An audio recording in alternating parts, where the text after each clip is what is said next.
எனக்கு அருட்தந்தை வேதாத்திரி மகரிஷியை ரொம்ப பிடிக்கும். அவர் இந்த வையகத்துக்கு கொடுத்த வார்த்தை என்ன தெரியுமா? வாழ்க வளமுடன். என்ன அழகான வார்த்தை, என்ன அழகான வார்த்தை. திரும்ப திரும்ப அது நேரங்காலம் பார்த்து சொல்லணும். அதை ஒரு தடவை அப்படி தான் நான் சொல்லிவிட்டு நான் மாட்டிக்கணும் வீட்டில். அவன் சாதம் வடிக்கும் போது கஞ்சி தண்ணி கையில் பட்டுக்குது. அண்ணா வாழ்க வளமுடன், அவ்வளோதான், முடிஞ்சு போச்சுங்க.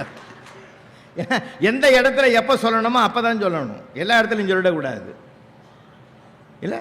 அதனால தான் எதுக்காக சொல்ல வரேன்னா, எல்லா இடங்களிலுமே சார் நல்ல வார்த்தைகளை பேச கற்றுக் கொடுங்க. இப்போ நிறைய பேருக்கு தெரியல சார், அது வாழ்க்கையில் எப்படி யாரை மகிழ்விக்கிறது, யாரை இது பண்ணுறது எப்படின்னு தெரியல.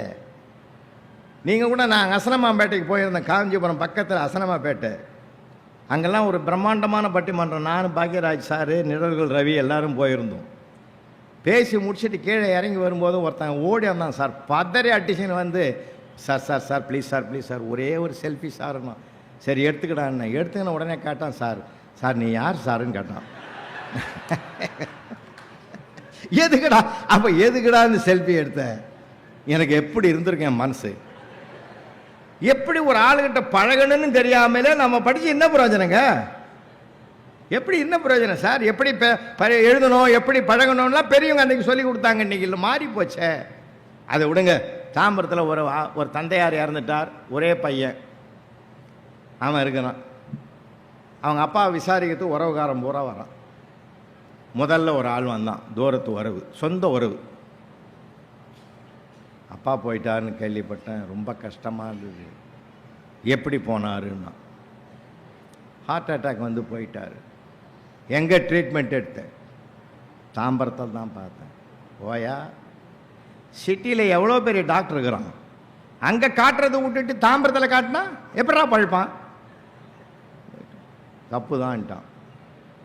1 மணி நேரம் பொறுத்து இன்னொருத்தன் வந்தான், அப்பா போயிட்டான்னு கேள்விப்பட்டேன். எப்படி? இதே வசனத்தை சொன்னான். எங்கே காட்டினேன்? அவன் தாம்பரத்தில் காட்டினு திட்டிட்டு போட்டான்.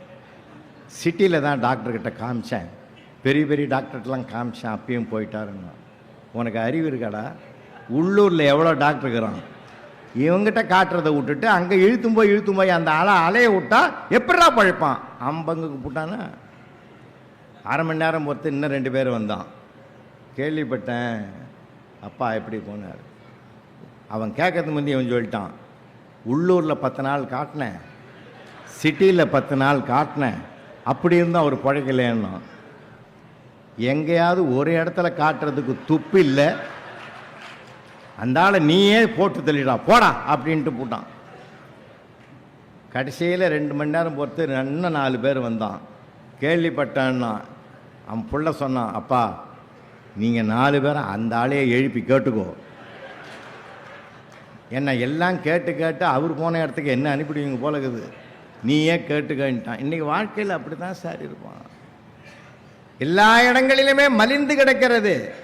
யாரிடத்தில் எப்படி? ஏன் ஒரு ஆள் நம்ம மூத்தவங்களை பார்த்து நீ என்று சொன்னால் கூட அது கொலைக்கு சமம்னு மகாபாரதம் சொல்லுது. மகாபாரதத்தில் வருதுங்க, நீ என்று சொன்னாலே அது கொலைக்கு சமம்னா. நான் அதை படிச்சுட்டு பதறிட்டேன். ஒரு நாளைக்கு நம்மளை எத்தனை பேர் கொல்றான்? நீ வா போன்னு தானே சொல்றான் நிறைய பேர். எவ்வளவு பண்பாட்டை சொல்லிக் கொடுக்கிறது, எவ்வளவு நாகரிகத்தை சொல்லிக் கொடுக்கிறது.